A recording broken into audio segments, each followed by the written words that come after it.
Hello friends, कैसे आप लोग? होप सो आप लोग अच्छा होंगे। मैं भी यहाँ पे फ्रेंड्स, हम लोग डिपेंडेंट ब्रांच का क्वेश्चन कर रहे हैं, है ना। आज हम लोग क्वेश्चन नंबर 12 डिस्कशन करेंगे, प्रैक्टिकल क्वेश्चन नंबर 12। बोल क्या रहा है? बायड spared invoice the goods it's branch at cost plus 20%। मतलब जो हेड ऑफिस है वो अपने ब्रांच को कॉस्ट प्लस 20% मार्जिन लेकर के भेज रहा है। मान लेते हैं अगर हेड ऑफिस के लिए कॉस्ट 100 है, इसको कितना में भेज रहा है? 120 रुपये में। तो 100 प्लस 20 रुपये ऐड करके, प्रॉफिट मार्जिन ऐड करके इसको भेज रहा है। Branch sell goods cash as well as credit. Branch जो गुड्स सेल करता है वो कैश और क्रेडिट दोनों सेल कर रहा है, कैश और क्रेडिट दोनों सेल कर रहा है।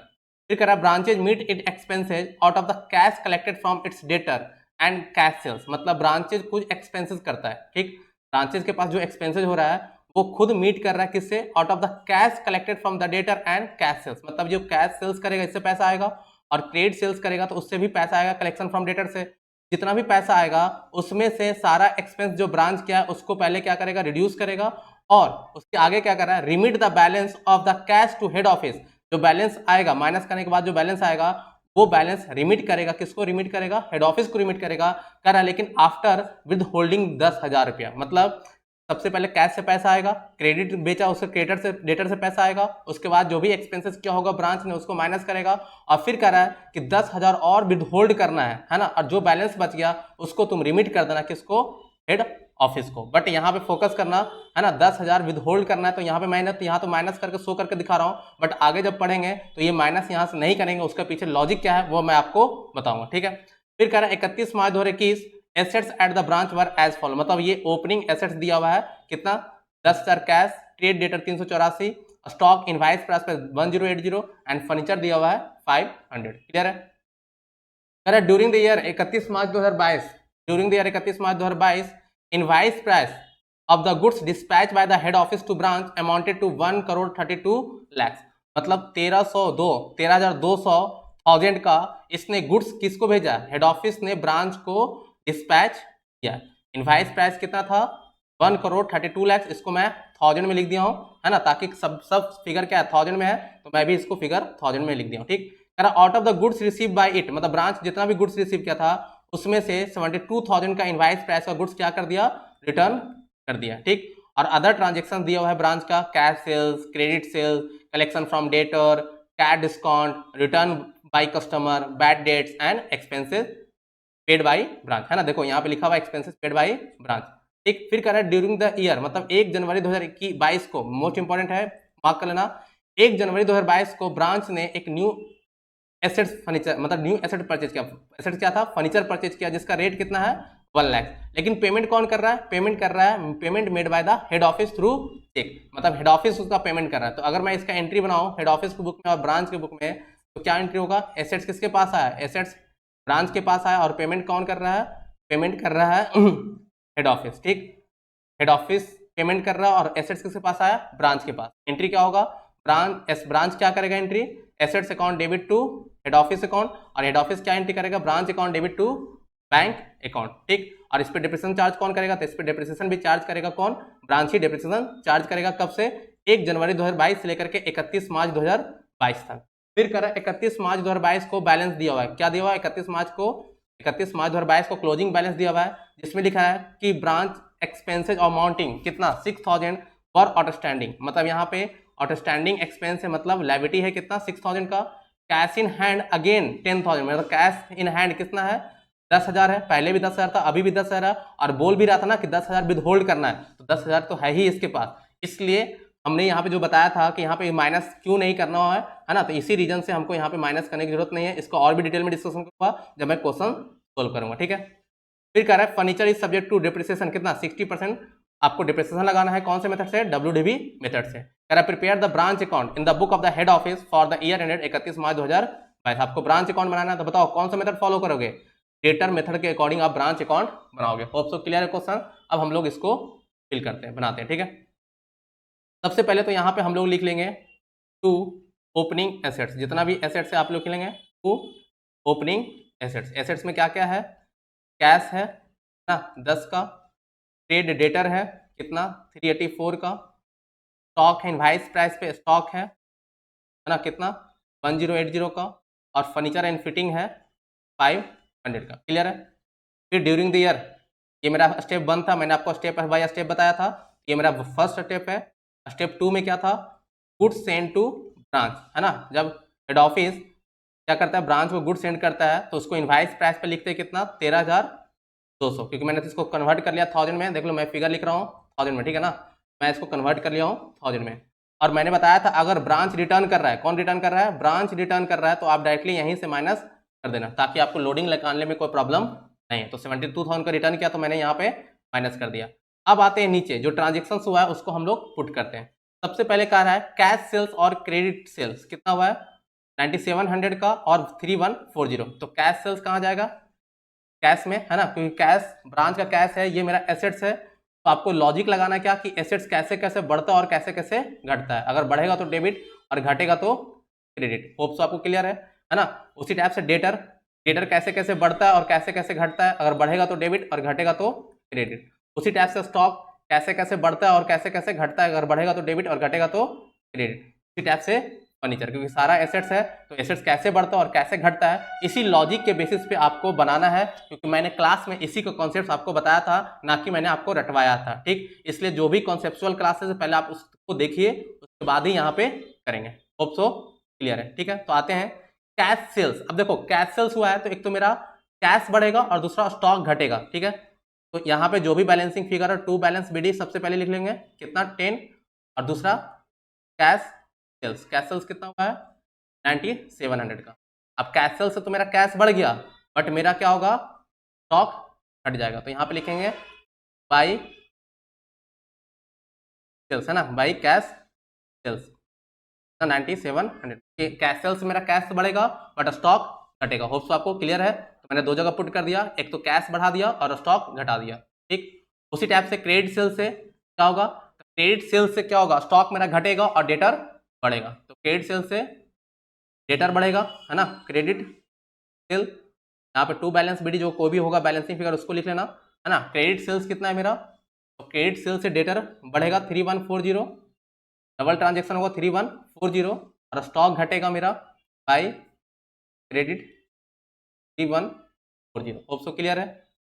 नेक्स्ट नेक्स्ट कह रहा है cash collection by branch from credit customer. बताओ कि जो डेटर है उससे कैश कलेक्ट किया, तो कैश कलेक्ट किया तो डेटर से मेरा कैश बढ़ जाएगा, है ना, क्योंकि कैश एसेट्स है और कैश पैसा आ रहा है किससे, डेटर से, तो मेरा कैश बढ़ जाएगा कितना से 2842 और मेरा डेटर घट जाएगा क्योंकि डेटर से पैसा आ चुका है। तो by bank collection from debtor कितना 288, यही है ना, 284 सो क्लियर हो रहा है 284, ठीक है। नेक्स्ट पॉइंट क्या है, हाँ ये तुम्हारा हो गया, कलेक्शन आ गया। कैश डिस्काउंट, डेटर को डिस्काउंट दे रहे हैं, तो डेटर को डिस्काउंट देंगे तो बाई डिस्काउंट, कितना डिस्काउंट है, डेटर को डिस्काउंट दे रहे हैं तो 58 का डिस्काउंट हुआ, ठीक है। ये मेरा एक्सपेंसेज है ना, इसके कारण क्या हो रहा है, डेटर घट जा रहा है। फिर रिटर्न बाय कस्टमर, रिटर्न कर रहा है तो मेरा सेल्स रिटर्न होगा बाय सेल्स रिटर्न। अब बताओ सेल्स रिटर्न करेगा तो डेटर तो घट जाएगा मेरा, क्योंकि कस्टमर, मेरा ब्रांच कस्टमर रिटर्न कर रहा है कितना 102 का, लेकिन ब्रांच का स्टॉक क्या हो जाएगा, बढ़ जाएगा, ब्रांच का स्टॉक बढ़ जाएगा, ठीक है, क्योंकि रिटर्न कर रहा है, रिटर्न बाय कस्टमर कितना 10। तो होप सो क्लियर है कि स्टॉक बढ़ जाएगा और डेटर घट जाएगा, क्योंकि डेटर क्या कर रहा है, गुड्स को रिटर्न कर दे रहा है। फिर क्या है, बैड डेट्स 37 मेरा एक्सपेंसेज है, बैड डेट्स लिखेंगे डेटर में, बैड डेट से क्या होगा, डेटर मेरा घट जाएगा, है ना, bad debts 37। Hope so clear है। एंड लास्ट पॉइंट है एक्सपेंसेस पेड बाय ब्रांच, कितना 82, तो मेरा कैश घटेगा बाय एक्सपेंसेस 842, है ना, कैश मेरा घटेगा, एक्सपेंसेस पेड करें तो क्या होगा, कैश मेरा घटेगा, ठीक है। मैंने सारा डेटा पुट कर लिया है। अब आते हैं एसेट्स पे। फिक्स एसेट्स मेरा कितना था, फर्नीचर आया किसके पास है, मैंने हेड ऑफिस और ब्रांच में आपको एंट्री बना के बताया था कि एसेट्स आया है, फर्नीचर आया है ब्रांच के पास, ठीक, बट पेमेंट किसने किया है, पेमेंट किया है हेड ऑफिस ने, बैंक के थ्रू पेमेंट किया था, चेक के थ्रू। देखो मेरे यहाँ ब्रांच के यहाँ से पैसा नहीं जा रहा, इसलिए मैं कैश में यहाँ पे एंट्री नहीं करूँगा, ठीक है ना, कैश में यहाँ पे एंट्री नहीं करूँगा। बट यहाँ पे मेरे पास एसेट्स आया तो मैं एसेट्स को बढ़ा दे रहा हूँ। अब 31 मार्च को डिप्रिसिएशन लगेगा, है ना, 31 मार्च को डिप्रिसिएशन लगेगा बाई डिप्रिसिएशन कितना, तो मेरे पास एसेट्स कितना है, बिगिनिंग में 500 था, 500 का 16% से डिप्रिसिएशन 80, और 1/22 को मैंने खरीदा था 3 महीने के लिए, है ना, 1/22 से लेकर के 31/3/22 कितना होगा 3 महीने के लिए 100 इंटू 16% टू 3/12, इसको करोगे तो कितना आएगा 4। टोटल मेरा कितना हो गया 84 डिप्रिसिएशन कितना हो गया 84, 31/3/22 को बाई बैलेंस डी कितना होगा 600 माइनस 84 करोगे मेरा आएगा 15, तो फिर कितना 1516 100 माइनस आएगा कितना 516। आप यहाँ पे बाई क्लोजिंग बैलेंस में लिख सकते हैं, बाई क्लोजिंग फर्नीचर बाई 1, तो ठीक। नेक्स्ट, अब आपके पास दिया हुआ है 31 मार्च को बैलेंस दिया हुआ है आउटस्टैंडिंग लायबिलिटी, तो यहाँ पे लिखोगे क्लोजिंग लायबिलिटी आउटस्टैंडिंग एक्सपेंसेस 1000, आपके पास कैश दिया हुआ है 10,000 10, और डिप्रिसिएशन लगाना था 3% से। होप सो मैंने सारा चीज़ यहाँ पे लिख दिया, ठीक। अब बात करते हैं ना, यहाँ पे लिख देते बाई बैलेंस 10, एक एक अब अकाउंट्स क्लोज करते हैं। सबसे पहले कैश का अकाउंट क्लोज करते हैं। देखो कैश कितना है 10 ओपनिंग था प्लस 9700 प्लस 2842 आ रहा है 12,552 माइनस 842 माइनस 10 आ रहा है 12,700 बैलेंसिंग फिगर आ रहा है। बताओ ये बैलेंसिंग फिगर क्या होगा, ये बैलेंसिंग फिगर कैश आ रहा है, इसका मतलब रिमिट टू हेड ऑफिस, है ना, ये रिमिट टू हेड ऑफिस आएगा 11,700। कहाँ पे पुट करेंगे, यहाँ पे पुट करेंगे बाई बैंक ना, रिमिट हेड ऑफिस कितना 11,700, क्लियर है 11,700। क्या कर रहा है, ब्रांच रिमिट कर रहा है हेड ऑफिस को, ठीक है। फिर यहाँ पे मैंने बोला था जितना भी एक्सपेंसेस कर रहा है कौन, ब्रांचेज एक्सपेंसेस कर रहा है, बट पेमेंट हेड ऑफिस कर रहा है। ब्रांचेस कौन कर रहा है सॉरी एक्सपेंसेस कर रहा है, ब्रांचेस कर रहा है, पेमेंट कौन कर रहा है, हेड ऑफिस कर रहा है। तो यहाँ पे एक फर्नीचर खरीदा गया था ब्रांच के द्वारा, लेकिन पेमेंट कौन कर रहा था, हेड ऑफिस कर रहा था, उसका यहाँ पे पेमेंट। नेक्स्ट क्लिक करो ब्रांच डेटर का बैलेंसिंग फिगर एक बार जाकर देख लेते। ब्रांच का बैलेंसिंग फिगर है, सॉरी ओपनिंग फिगर है 384, यहाँ पे फिल कर 384 प्लस 3140 कितना आ रहा है 35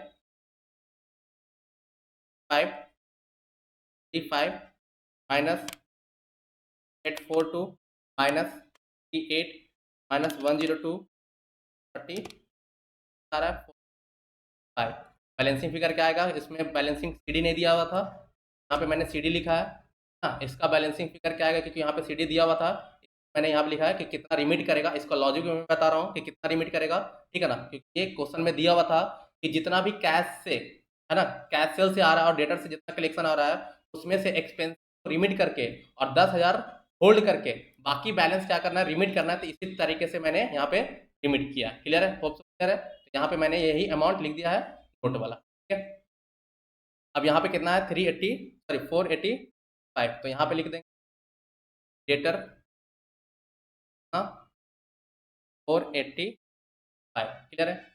नेक्स्ट क्या है स्टॉक, तो मैंने बताया था स्टॉक का कॉन्सेप्ट का, कैसे कैसे मेरा स्टॉक बढ़ेगा और कैसे कैसे बढ़ेगा। तो स्टॉक मेरा ओपनिंग बैलेंस था 1080 इनवाइस प्राइस पे, एक बार देख लेते हैं 1080, क्लियर है। फिर स्टॉक में क्या आएगा, दूसरा आएगा कि कैसे कैसे बढ़ेगा। तो मैंने बताया था कि अगर गुड्स सेंड कर रहा है हेड ऑफिस किसको, ब्रांच को, मतलब हेड ऑफिस किसको, ब्रांच को, स्टॉक बढ़ेगा कितना से 13,700 से, सॉरी 13,700 नहीं था 1,30,00,000 ना, एक सेकेंड 1,32,00,000, ठीक है 1,32,00,000 मतलब 13,200, ठीक है। फिर और कैसे बढ़ेगा, तो रिटर्न किया था कस्टमर ने, रिटर्न बाय ब्रांच कस्टमर के द्वारा रिटर्न किया गया था कितना ओके, रिटर्न बाय कस्टमर तो लिख ही दिया हूँ, ये लिखने की जरूरत पड़ गया था। हाँ, नेक्स्ट बात करते हैं कैसे कैसे घटेगा। ठीक है, तो घटेगा कैसे, कैश सेल्स किया तब घट गया, क्रेडिट सेल्स किया तब घट गया, है ना। और रिटर्न करेगा कौन, ब्रांच अगर रिटर्न कर रहा है, रिटर्न बाई ब्रांच, अगर ब्रांच के द्वारा रिटर्न किया गया है तो घट जाएगा। क्या यहाँ पे लिखा हो ना, ब्रांच के द्वारा रिटर्न किया गया, ब्रांच के द्वारा कितना रिटर्न किया गया है, एक बार देख लो, 72 का रिटर्न किया गया था, है ना, ये 72 का रिटर्न किया गया था, तो यहाँ पे 72 रिटर्न बाई क्लियर है। अब एडलेस करके देखते हैं और भी कोई, एडलेस करके देखो कितना आ रहा है, 1000 प्लस 102 प्लस 13,200 कितना, 14,380, 9700 31 है ना, 8 से 40 माइनस इक्वल टू 1400 आया by balance C D, by balance C D आया 1400। स्टॉक को मैं लिख दूंगा इनवाइस प्राइस पे, स्टॉक आया इनवाइस प्राइस पे 1400, मैंने सब चीज़ लिख दिया है। अब एक बार लोडिंग जो है मेरा उस सबको रिमूव करेंगे, लोडिंग लोडिंग को हटाते हैं ना। क्या है, इनवाइस प्राइस पे आया तो सबसे पहले तो इसका लोडिंग हटाएंगे, बाई लोडिंग का, ओपनिंग स्टॉक का, स्टॉक का कितना 1080 मेरा था, 20% मार्जिन लेकर के 20/100, 1080 इंटू 20 डिवाइड बाई 120, 180। ठीक, लोडिंग इसका हटाएंगे, 13,200 माइनस 72 नेट कितना, 13,128 का लोडिंग हटाएंगे इंटू ब्रांच का लोडिंग, 13,128 का 20/120, 13,128 का 20/188। तीसरा लोडिंग हटाएंगे हम यहाँ पे, क्लोजिंग स्टॉक का, स्टॉक क्लोजिंग स्टॉक कितना है 1/4 1/4 into 20 divide by, hope so clear है। अब ऐड कर लेते, कितना ऐड करके, 10 प्लस 380 प्लस 10 प्लस 500 कितना आ रहा है 1900, क्लियर है। एक बार ऐड लेस कर लो, ठीक है, एक बार ऐड करो देखो कितना आ रहा है,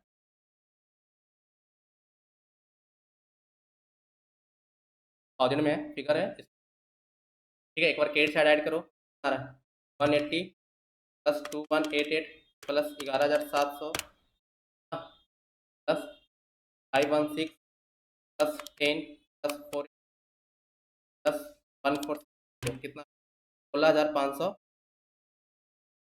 16,500 549 1549 माइनस करो, -25 -100 माइनस 10,001 माइनस 74 आ रहा है 10,100। बैलेंसिंग बैलेंसिंग फिगर कितना है 1096, ये क्या आ गया नेट प्रॉफिट, ये क्या आ गया net profit. Hope so clear है, ठीक है। आपका बैलेंसिंग फिगर कितना आया है 109, होप सो क्लियर है। ये पूरा आपका क्वेश्चंस का सॉल्यूशन था, ठीक है। क्वेश्चन नंबर 12 तो मैंने डिस्कशन किया, का सॉल्यूशंस किया। अब देखो मैं बता दूं थोड़ा सा और, ठीक है ना, कि मैंने क्या क्या स्टेप फॉलो किया है, क्योंकि मैंने जो मैं क्लास करा चुका हूँ, है ना, इसका कॉन्सेप्ट क्लास करा चुका हूँ, उसमें मैंने स्टेप फॉलो किया है और उसी स्टेप के अकॉर्डिंग मैं यहाँ पे कैलकुलेट किया हूँ, ठीक। सबसे पहला स्टेप में हम क्या लिखेंगे, सबसे पहला स्टेप में मेरा पास ओपनिंग एसेट्स उसको लिखेंगे। दूसरा स्टेप में मैंने बताया था गुड्स सेंड किया है या फिर गुड्स रिटर्न किया है किसके द्वारा, ब्रांच के द्वारा, उसको लिखेंगे, ठीक। तीसरा स्टेप में बताया था कि ब्रांचेस के द्वारा कोई एक्सपेंसेस किया जा रहा है और उसका पेमेंट किसके द्वारा किया जा रहा है, हेड ऑफिस के द्वारा किया जा रहा है, उसको लिखेंगे।